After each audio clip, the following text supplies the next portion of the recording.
जमाने में एक घने जंगल के मरकज में वाक़ई एक छोटे से कस्बे में ईमा, जैक, सारा और बैन नामी मुतजस्सिस और बहादुर बच्चों का एक ग्रुप रहता था। वो पूरे कस्बे में अपनी बहादुरी और अपने घरों से दूर पुरस्कार माहौल को तलाश करने की मोहब्बत के लिए जाने जाते थे। एक धूप वाली दोपहर बच्चों का ग्रुप मकामी पार्क में जमा हुआ। उन्होंने जंगल के अंदर एक लावारिस घर के बारे में बात की, जिसके बारे में कहा जाता है कि वहां लिली नाम की एक नौजवान लड़की का भूत रहता है।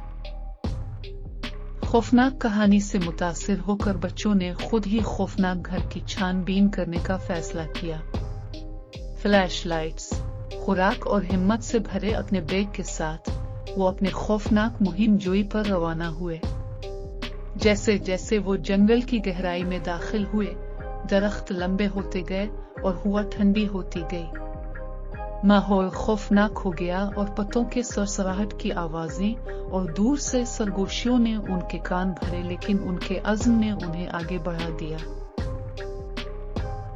आखिरकार वो भूले भाले घर पहुंच गए। ये ढलती हुई दिन की रोशनी के खिलाफ एक सायादार सिलिवेट की तरह खड़ा था। उसकी खिड़कियां ऊपर चढ़ी हुई थी और उसका पोर्च हवा में टकरा रहा था। दरवाजा बमुश्किल अपने कुलाबे पर लटका हुआ उन्हें अंदर से इशारा करता दिखाई दिया। घबराहट के साथ बच्चे घर में दाखिल हुए, उनके दिल धड़क रहे थे। हुआ धूल और कशी के मुरक्कब के साथ भारी थी। फर्श के तख्ते खस्ता हाल कमरों से गुजरते हुए अपने वजन के नीचे करा रहे थे।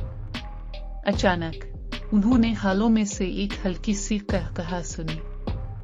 ये एक नौजवान लड़की की हंसी थी। खौफ ने उनके दिलों को अपनी लपेट में ले लिया, लेकिन उनके तजस्सुस ने उन्हें आगे बढ़ा दिया। आवाज के बाद उन्होंने खुद को एक मध्यम रोशनी वाले अटारी में पाया। यहाँ कोने में एक बोसीदा गुड़िया घर खड़ा था। बच्चे एहतियात से इसके खौफनाक रग़बत की तरफ मुतवज्जे हुए। जब उन्होंने छोटी खिड़कियों से झांका तो उन्होंने एक छोटी सी शख्सियत को अंदर घूमते हुए देखा। एक चीनी मिट्टी के बर्तन की गुड़िया जिसमें सुनहरी बाल बहते थे और एक आसमानी खूबसूरती थी। सरगोशियों ने हुआ भर दी जैसे घर ही जिंदा हो। गुड़िया बच्चों की तरफ मुड़ी, उसकी चमकदार आंखें उनसे मिल रही थीं। मेरी मदद करो, इसने आहिस्ता से सरगोशी की। हैरत ज़दा लेकिन हमदर्द ईमा ने आगे बढ़कर आहिस्ता से गुड़िया को उठाया। जैसे ही इसने किया, रोशनी के एक फटने ने कमरे को अपनी लपेट में ले लिया और बच्चों ने खुद को एक परसुकून बाग में पहुंचाया। गुड़िया एक नाजुक गाउन में मलबूस नौजवान लड़की लिली में तब्दील हो गई।